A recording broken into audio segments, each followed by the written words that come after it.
أهلا بيكم في فيديو جديد. النهاردة هنعمل مع بعض وصفة بقطع صدور الفراخ بتتبيلة لذيذة جدا، وهتاخد مننا مش أكتر من تلت ساعة. يلا بينا نشوف هنعملها ازاي.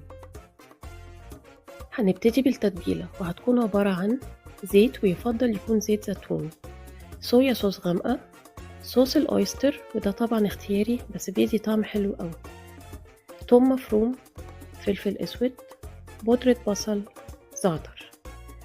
هنقلبهم كويس جدا مع بعض، وهتلاقوا كل المقادير والمكونات تحت في صندوق الوصف.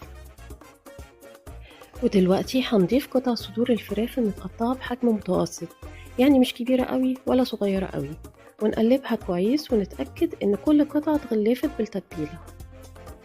ممكن نبتدي التسوية على طول، ولكن لنتيجة احسن هنغطيها ونحطها في التلاجة لمدة ساعة لو مش مستعجلين.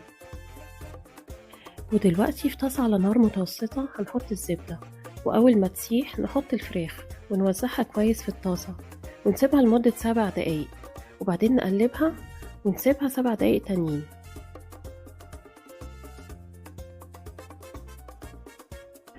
وبس خلاص، خلصت الوصفة. سهلة قوي وسريعة في التحضير، وطعمها بجد هيعجبكم قوي. ياريت تجربوها وتسيبولي رأيكم في الكومنتس. ولو عجبتكم ما تنسوش اللايك والشير والسبسكرايب والجرس عشان دايما توصلكوا كل فيديوهاتنا الجديدة. وبالهنا والشفا.